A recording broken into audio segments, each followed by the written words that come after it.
Very good morning, my dear children. Welcome to science class. Children, in previous video we discussed about wind currents which are generated due to the uneven heating of the earth.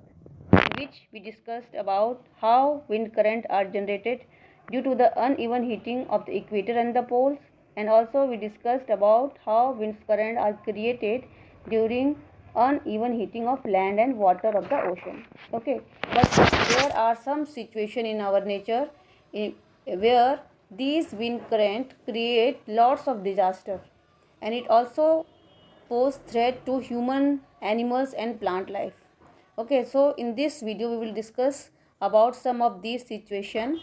First we will discuss about thunderstorms. तो thunderstorm क्या होता है? Thunderstorms developed in hot humid tropical areas like India very frequently. Thunderstorms ऐसे area में ज़्यादा होती है जहाँ गर्मी ज़्यादा होती है, ट्रॉपिकल एरियाज होता है, वहाँ ह्यूमिडिटी भी बहुत ज़्यादा होता है, मॉइस्चर भी बहुत ज़्यादा होता है, तो ऐसे एरिया में थंडरस्टॉर्म ज़्यादा होती है, फ्रिक्वेंटली होती है. And the rising temperature produce strong upward rising wind. इसमें क्या होता है कि जो सन की हीट होती है वो जब धरती पे आती है तो क्या होता है, जो सन जो धरती को गर्म करती है तो बहुत सारा एयर जो है वो ऊपर की ओर राइज करता है, क्योंकि वहाँ पे लो प्रेशर एरिया क्रिएट हो जाता है और ये ऊपर जाके और फिर वो कूल होती है. ऊपर जाने के बाद वो कूल होती है और फिर क्लाउड फॉर्म करती है. तो ये एयर जब ऊपर जाती है तो ये जो प्रोसेस है बहुत तेज़ी से ऊपर जाती है और उस जगह को फिल करने के लिए जो हाई प्रेशर एरिया से विंड बहुत स्ट्रॉन्ग विंड फ्लो करती है, तो इससे बहुत तूफान के साथ वो विंड जो है लो प्रेशर एरिया में आती है. तो इस समय ऐसी सिचुएशन क्रिएट हो जाती है. And this windy carry water droplets upward where they freeze and fall down again. और ये जो एयर ऊपर की ओर जाती है वो ऊपर जाके वो फ्रीज हो जाती है और फिर कंडेंस होकर धरती पे फिर हाई प्रेशर एरिया में आती है. एंड देन वो धरती पे वापस एक क्लाउड फॉर्म में बारिश के रूप में धरती पे आती है. And the Swift movement of the falling water droplets along with the rising air create lightning and sound. और ये जो मूवमेंट बहुत स्विफ्ट होता है, बहुत जल्दी होता है कि एयर गर्म होकर ऊपर जाती है और फिर जो है फ्रीज होके फिर वो धरती में क्लाउड के फॉर्म करके धरती पे आती है. तो ये इस फ्रिक्शन की वजह से, एयर और वाटर के ड्रॉपलेट्स की फ्रिक्शन की वजह से बहुत सारा लाइटनिंग और साउंड क्रिएट होता है. It is this event that we call a thunderstorm. तो इस तरह के जो इवेंट जब क्रिएट होता है तो इसे हम कहते हैं थंडरस्टॉर्म. थंडरस्टॉर्म एक तरह की बहुत आंधी वाली सिचुएशन होती है, बहुत बिजली चमकती है, तूफान भी होती है, बारिश भी होती है. तो इस तरह का सिचुएशन जब क्रिएट होता है तो हम इसे बोलते हैं thunderstorm. Okay, so children, the upward movement of hot air and the downward movement of cold air leads to stormy wind accompanied by heavy rains, lightning and the thunder, and this event is called thunderstorm. तो इस तरह का upward movement, hot air का upward movement और cold air का downward movement, दोनों के बीच में जो फ्रिक्शन होता है, इसके साथ साथ जब लाइटनिंग और थंडर और रेन भी होता है तो हम इसे कहते हैं thunderstorm. Okay, let's this is picture of thunderstorm. इसमें आप देख सकते हो किस तरह से बिजली भी चमक रही है, आंधी भी आती है और बारिश भी आती है. आपने ये सिचुएशन कई बार देखा होगा कि ये सिचुएशन को ही थंडरस्टॉर्म कहा जाता है. चिल्ड्रन, इस थंडरस्टॉर्म से बहुत सारा नुकसान हो सकता है. बाढ़ आ सकता है, पूरा पानी भर सकता है, पेड़ उखड़ सकते हैं, है ना. थंडरस्टॉर्म से बहुत सारे पेड़ उखड़ जाते हैं, बिजली के पोल टूट जाते हैं, घरों की छतें उड़ जाती है. तो इस तरह से बहुत सारा नुकसान हो सकता है. ओके, सो चिल्ड्रन, इस थंडरस्टॉर्म से, इस लाइटनिंग स्टॉर्म से बचने के लिए हमें कौन कौन से प्रिकॉशन लेने चाहिए, let's discuss. Do not take shelter under an isolated tree. कभी भी किसी भी पेड़ के नीचे हमें शेल्टर नहीं लेना चाहिए. If you are in a forest, take shelter under a small tree. Do not lie on the ground. कभी भी ज़मीन पे नहीं लेटना चाहिए. थंडरस्टॉर्म से बचने के लिए हमें कुछ प्रिकॉशंस लेने चाहिए. तो वो प्रिकॉशंस कौन कौन से हैं, let's discuss. Do not take shelter under an isolated tree. If you are in forest, take shelter under a small tree. Do not lie down on the ground. So किसी भी अकेले पेड़ के नीचे हमें शेल्टर नहीं लेना चाहिए, सिंगल पेड़ के नीचे. यदि हम फॉरेस्ट में हैं तो हमें किसी छोटे पेड़ के पास रहने चाहिए. And do not lie down on the ground. Ground पे नहीं लेटना चाहिए। And do not take shelter under an umbrella with a metallic end, और ऐसे में अम्ब्रेला यूज़ नहीं करना चाहिए जिसका एंड जो है, जिसका हैंडल जो है वो मेटेलिक का हो, मेटल का बना हुआ हो। And do not sit near a window, window के पास हमें नहीं बैठना चाहिए। Open garage, storage shed and metal shed are not safe place to take shelter. तो गैराज में जहाँ पे जो है मेटल्स के शेड हो, छत जो है मेटल्स के हो, तो वो हमारे लिए सेफ प्लेस नहीं है। ए कार और a bus is a safe place to take shelter, हम कार के अंदर या बस के अंदर रह सकते हैं, वो एक हमारे लिए सेफ प्लेस है। If you are in water get out and go inside a building, यदि आप पानी में हो या पानी में तैर रहे हो तो हमें बाहर निकल के किसी भी बिल्डिंग में शेल्टर लेना चाहिए। तो इस तरह से कुछ प्रिकॉशंस है जो कि हमें लेने चाहिए। तो कभी आपने सोचा है कि कार या बस में हमें क्यों शेल्टर लेना चाहिए? क्योंकि कार का जो मेटेलिक बॉडी है वो लाइटनिंग से कंडक्ट करके उसे अर्थ में सेफली पहुंचा देता है, जो कि जिससे कि हमें लाइटनिंग से हार्म नहीं होता है। इसलिए हमें कार या बस में शेल्टर लेना चाहिए। बट हमें क्या करना चाहिए, मेटेलिक पार्ट, उस व्हीकल्स के मेटेलिक पार्ट को टच नहीं करना चाहिए। Okay, now we will discuss about the second disaster, that is tornadoes.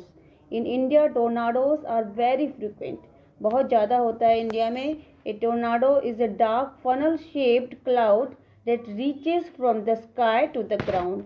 ये फनल शेप का एक बादल होता है जो कि आकाश से होते हुए धरती की ओर आता है, एक कीप के आकार का। आप देख सकते हो फिगर में किस तरह से आकाश से धरती की ओर बादल एक कीप के आकार से होते हुए धरती पे आया हुआ है। इस तरह से वो इतना पावरफुल होता है कि उसकी जो ग्राउंड को जो पार्ट टच करता है वो उसके सामने जो भी चीज़ें आती है वो उसे सभी को अपनी ओर खींच लेता है और दूर कहीं फेंक देता है। मतलब उसके रास्ते में यदि कोई भी बादल, पोल, आदमी, पेड़ पौधे, वो सबको उखाड़ फेंकता है और उखाड़ के कहीं दूर अंदर की ओर ले जाता है, और अंदर की ओर ले जाने के बाद वो कहीं दूर उसे फेंक देता है। उसका जो मेन जो पार्ट धरती को टच करता है उसकी स्पीड बहुत ज़्यादा होती है।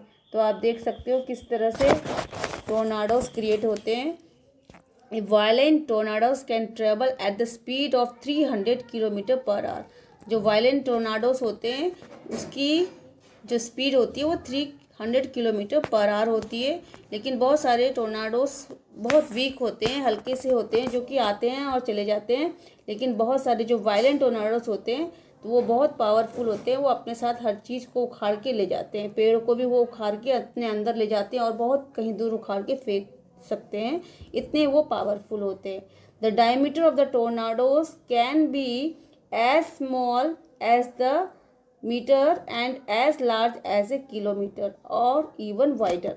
मतलब ऐसे टोर्नाडोज भी होते हैं जिनके जो है डायमीटर बहुत छोटे होते हैं। मतलब अंदर का जो एरिया होता है, डायमीटर, टोटल एरिया जो होता है वह तो मीटर में भी हो सकता है, ये किलोमीटर में भी हो सकते हैं, इतने छोटे भी होते हैं, और कभी कभी किलोमीटर से भी ज़्यादा हो सकते हैं। ठीक है। And due to very low pressure in it the funnel of the tornado suck everything that comes near it at the base. तो इस तरह जो उनका 300 किलोमीटर पर आवर की जो स्पीड है उसमें इतना पावर होता है कि वो उसके अंदर जो है एक लो प्रेशर एरिया क्रिएट करते हैं। क्यों? क्योंकि हाई स्पीड ऑफ विंड है ना, हाई स्पीड ऑफ विंड है तो क्या है, वो लो प्रेशर एरिया क्रिएट कर रहा है।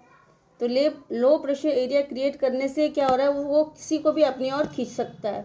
Everything that comes near it at the base, उसके नीचे में जो भी इसके सामने आएगा वो सबको अपनी ओर खींच लेगा। It is then throws the things upward and hence tornadoes can be devastating. तो इस तरह से कोई भी चीज़ वो खींच के ऊपर की ओर फेंक देता है, और इस तरह से टोर्नाडोज जो है बहुत डिवास्टेटिंग हो सकता है। आप देख सकते हो कोई भी चीज़ के अंदर आता है तो किस तरह से वो खींच सकता है, इतना पावरफुल होता है। It sucks everything that comes near it at the base, उसके बेस के पास जो भी चीज़ आती है उससे वो खींचने की उसमें शक्ति होती है। क्यों ऐसा होता है? Due to the very low pressure in it, उसके अंदर का जो प्रेशर होता है बहुत कम होता है, और जिसकी वजह से वो ऊपर की ओर खींचता है किसी भी चीज़ को। जैसे हमने पढ़ा था कि लो प्रेशर एरिया में क्या होता है, कोई भी चीज़ ऊपर की ओर जाती है तो ऐसे ही उसके अंदर लो प्रेशर एरिया होता है जो कि ऊपर की ओर खींचता है। तो इस तरह से टॉर्नाडोस जो है बहुत डिजास्टर क्रिएट करता है। Okay, hope it is clear. So let's discuss the effects of tornadoes. A tornadoes affect the environment by destroying building and trees. Tornadoes also kill animals which affect the food chain and disrupt the whole environment. इस तरह से वो food chain को ख़राब कर सकता है, बहुत सारे एनिमल्स को किल कर सकता है एंड बहुत सारे इन्वायरमेंट में बहुत नुकसान पहुंचा सकता है। Tornadoes destroy our farms which means there will be food shortage around the surrounding area. हमारे जो क्रॉप्स हैं उनको डिस्ट्रॉय कर सकता है। Everything is destroyed, human have to rebuild. Tornadoes can cause water contamination which poses a serious problems as plant, animal and human are affected by this. And debris can be very dangerous. It could plants and animals very easily. It would kill plants and animals very easily. Some trees take over 100 years to grow, so if they are destroyed they will be hard to replace. Fires may occur after a tornadoes due to damage of power line and gas leakage. Tornadoes होने से बहुत सारे power lines जो है टूट सकते हैं, जिससे कि फायर आग भी लग सकती है, गैस की लीकेज हो सकती है। Fire contributes the global warming by giving of carbon dioxide in the atmosphere. और बहुत ज़्यादा यदि आग लग जाती है तो कार्बन डाइऑक्साइड एटमॉस्फेयर में हो सकता है। And because of man-made global warming, scientists believe that there will be an increase in tornadoes and other severe weather. तो इस तरह से साइंटिस्ट बिलीव करते हैं कि टोर्नाडोज की मात्रा जो है बहुत बढ़ रही है, जिससे वेदर में बहुत नुकसान पहुंच रहा है। This is the effect of tornadoes. To protect from tornadoes, to protect yourself from tornado, take shelter in a room situated deep inside or underground having no window. टोर्नाडो से बचने के लिए हमें किसी भी रूम के अंदर और या फिर ज़मीन के अंदर शेल्टर लेना चाहिए, जिसमें कोई भी विंडो ना हो, कोई भी विंडो उसमें ना, खुली जगह ना हो। ओके, तो ऐसी जगह पे हमें शेल्टर लेना चाहिए। एंड और otherwise it is better to shut window and take shelter under a table, work bench where debris can not reach. या फिर घर के अंदर हमें टेबल के नीचे या जहाँ पे हम काम कर रहे हैं उस टेबल के नीचे दरवाज़ा खिड़कियाँ सब बंद करके ऐसी जगह पे टेबल के नीचे हमें शेल्टर लेना चाहिए ताकि टोर्नाडोस हमारे तक ना पहुँच सके।